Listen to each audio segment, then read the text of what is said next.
చంద్రబాబు నాయుడు గారు ఆ రోజు దావోస్ వెళ్ళినా సింగపూర్ వెళ్ళినా దావోస్ వెళ్ళి ఏం చేశారు, ఏం తెచ్చారు పెట్టుబడులు అంటే పెట్టుబడులు తెచ్చారండి. దావోస్లో కొంచెం మీటింగ్లు అవుతాయి, ఎంఓఈలు అవుతాయి. మనం చేసుకున్న ఎంఓఈలో ఒక 10% అయినా రూట్లోకి వచ్చిందంటే అది సక్సెస్ అయినట్టు. ఇప్పుడు పారిశ్రామికవేత్తల సదస్సు జరుగుద్దండి, వచ్చిన పారిశ్రామిక ప్రతివేత్త ఎంఓఈ చేసుకున్న ప్రతివేత్త పెట్టుబడి దాంట్లో ఒక 10% 15% లైన్లోకి వస్తాయి. గతంలో ఏం చేశాడు జగన్మోహన్ రెడ్డి కూడా దావోస్ వెళ్ళాడు. ఇది ఒకసారి వెళ్ళినట్టున్నాడు పాపం. ఒక ఐటీ మినిస్టర్ అప్పట్లో గుడివార అమర్నాథ్ ఇలా బ్యాచ్ అందరినీ తీసుకెళ్ళాడు. ఎవరిని కలిసాడు చెప్పండి, గుర్తుందా? పంచ ప్రభాకర్ని కలిసాడు. మధ్యలో 2 రోజులు మాయమైపోయాడు. వయ్యా లండన్ వెళ్తాడులేండి అతను, ఎప్పుడైనా విదేశాలతో వయ్యా లండన్ వెళ్తాడు. పంచ ప్రభాకర్ని కలిసాడు.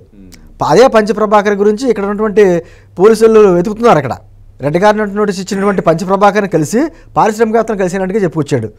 ఏమన్నా మాట్లాడగలడా? అక్కడ జరిగిన ఇంటర్వ్యూస్ చూడండి, పూర్తిగా ఇంగ్లీష్ రాదు, పూర్తిగా హిందీ రాదు, ఏం మాట్లాడతాడో ఆయనకి అర్థం కాదు.